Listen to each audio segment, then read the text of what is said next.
P2C team here. Today we're here to talk to you about just how small our small town is. As a second generation Gig Harbor native, it's been fun and sometimes hard to see the changes of what used to be our small town. Yeah. It's true. There's a lot of things that we want to unpack about what was this small town maybe when we were growing up and what it is today, because it is still a small town, but it's definitely different. Very different. Let's dive in. When my family moved down here from the east side just over 10 years ago, we were moving to a small town, but I found myself really surprised at the geographic footprint of Gig Harbor. It's much greater, much larger than I expected. And I find that very often driving people around town that are new to the area, they're like, there's way more here than I expected. So while we do have the small town charm, small town elements, we're pretty spread out. Yeah. And there's a lot of micro communities within Gig Harbor. Geographically speaking, we have 3 districts. We have Uptown, Gig Harbor North, and the historic downtown. Yeah, we do. They're all 3 very different too. So like Gig Harbor North is going to be your big box. It's going to be Home Depot, Costco, Target, some grocery stores, some really cute shopping art stories over there. Yeah. And me too. And then downtown we have, it's your quaint small town. So we don't allow any chains downtown, which is amazing for small business. So again, we've got some restaurants, some small shops, Harbor Nest, one of our favorites. Yeah. Tides Tavern is downtown, very walkable. And then then Uptown is going to be like an outdoor mall. So we've got Ann Taylor, we've got Panera Bread. That's where our big movie theater is.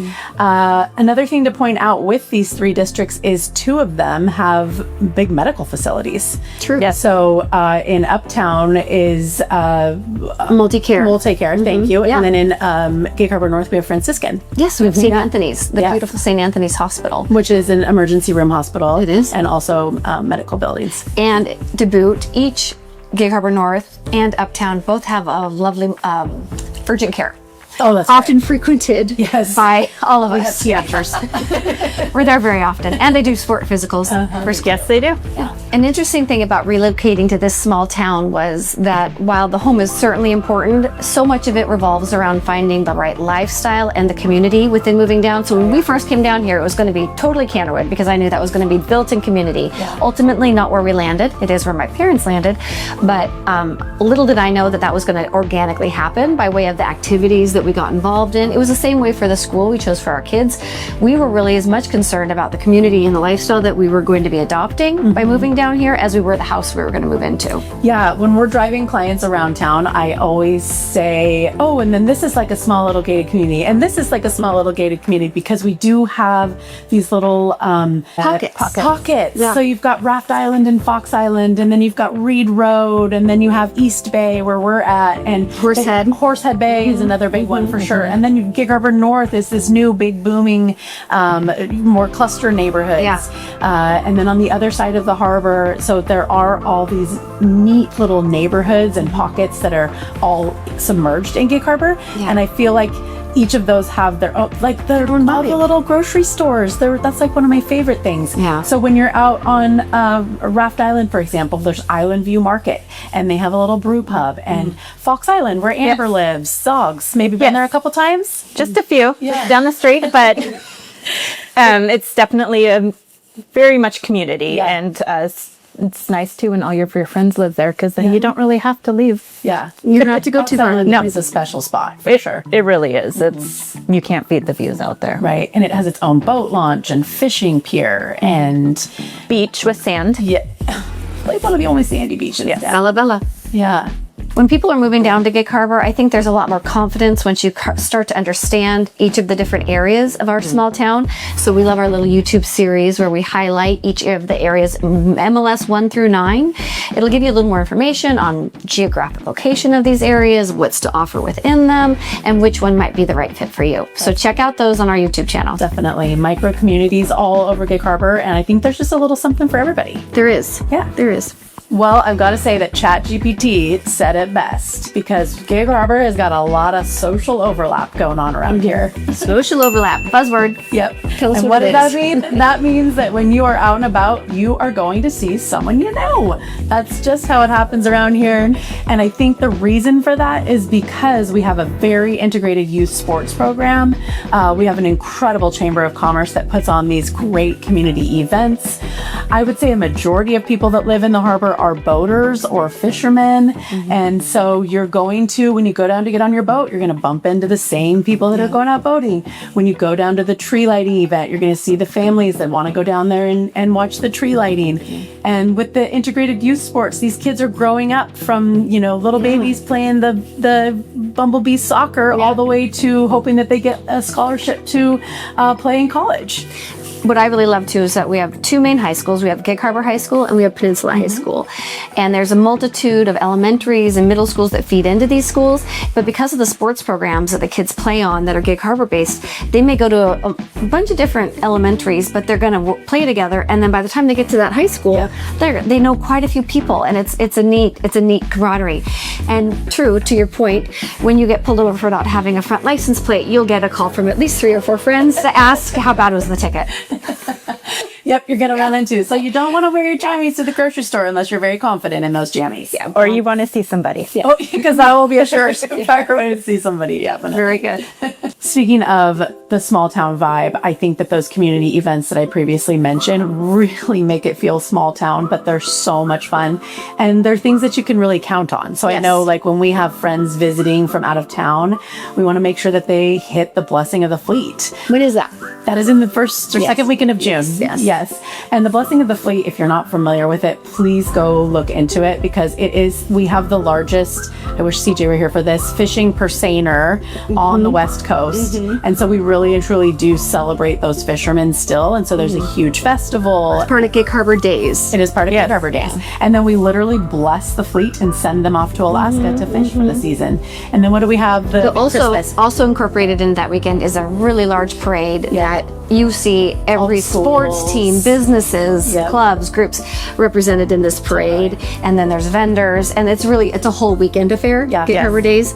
Don't try to drive downtown that weekend. No, avoid it. But you were going to say, and then there's Christmas is a big one. Christmas is a big one. Go ahead, take it. Yeah, no. So Christmas, we've got the tree lighting, which is a huge gathering. And there's also the boat parade, and there's caroling, and a lot of Christmas festivities. Lighted boat parade. Which is so cute. Yes, I love it is. And then there's a car parade as well with lights. So the festivities, they go on throughout that weekend, but it's something you can really count on. Also, I think, is that the first week of December? Yes. Yeah, first week of December. So you can always count on that. Put it on your calendar. I also love that about the races in town, Turkey Trot. So many people come out for the Turkey Trot. There's also the April Fool's race and the race for a soldier. So you can really count on those happening every year on a given weekend. That's exactly right. And then come fall season, they literally shut down downtown for trick-or-treating for the little kids.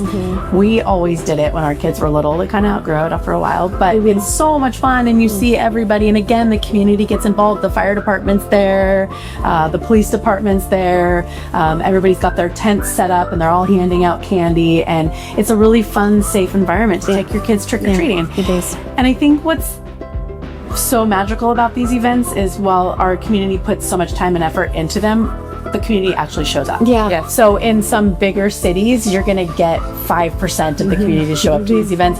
Everyone is coming and supporting the town. It doesn't matter the age.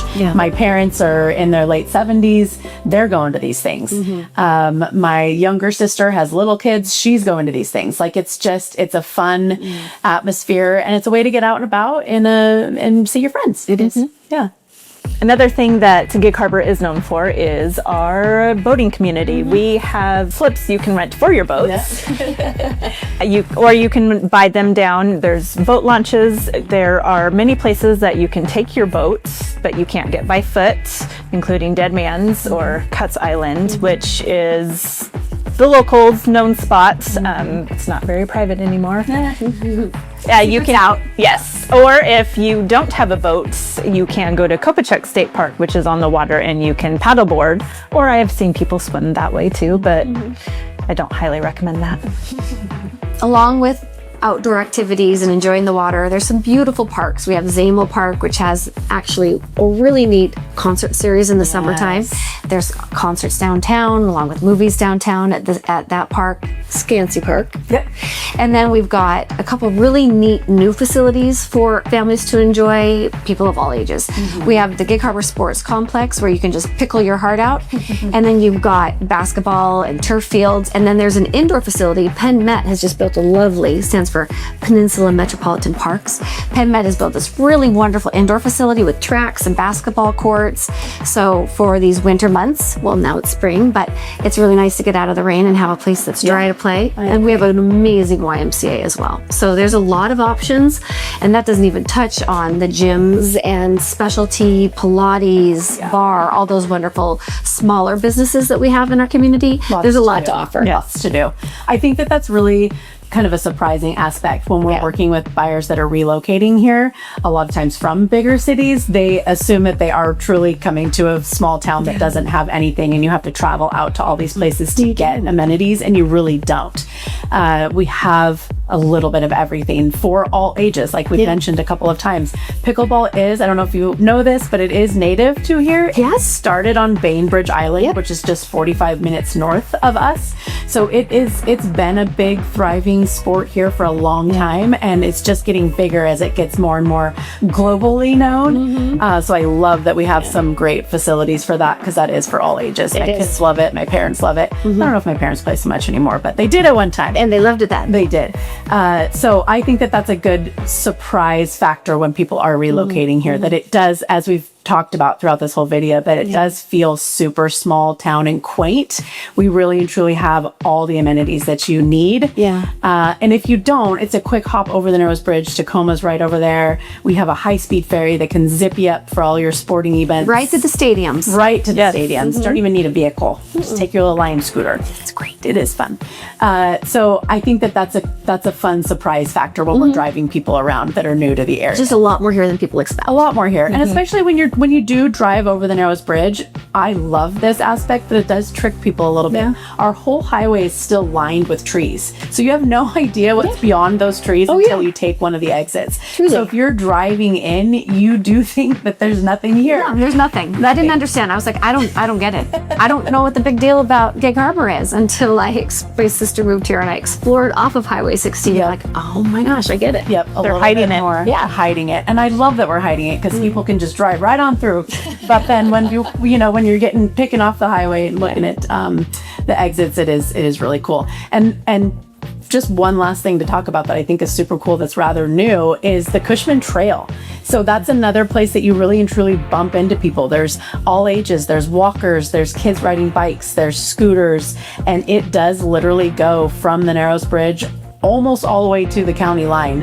And that made me think of it, because it is amongst those tree lines of Highway 16. It's just another cool community thing that I always see someone on there when I jump out there for a walk or a jog or hanging with the kids. And anyway, it's a cool feature. It is. Another overlap. Social overlap. That are trending words. Micro communities and social overlap. So we're going to leave you with 3 factoids. So if you just wanted to skip on to the end and get some good information, we've got it for you. I think it's interesting to note that Gig Harbor proper is only about 6 square miles. This is the city limits area, but that's not what we call Gig Harbor. If you take into account the greater area, which we commonly know Gig Harbor, it's 10 times larger. It's about 60 square miles. So within that, you've got about 20 to 25,000 people if you include city and fringe. But if you include Key Peninsula and Fox Island, you're looking at about 60 to 65,000 people. Factoid number 2, we have so many things to do. We have boating, parks, and our community events. We do have lots of stuff to do. And fact number 3, you are definitely going to have some social overlap around here. You're going to run into people that you know when you're out and about. It's just the way that it is. We love it. It's fun. We see lots of people that we know all the time. But remember to wear your good jammies when you go to the grocery store. So if we can help you find your perfect micro community in our small town, please reach out. Otherwise, we'll see you out there social overlapping. And since CJ wasn't able to be with us here today, we're going to cut to CJ. Take it away. And subscribe to our page. Thank you, and we'll see you next time.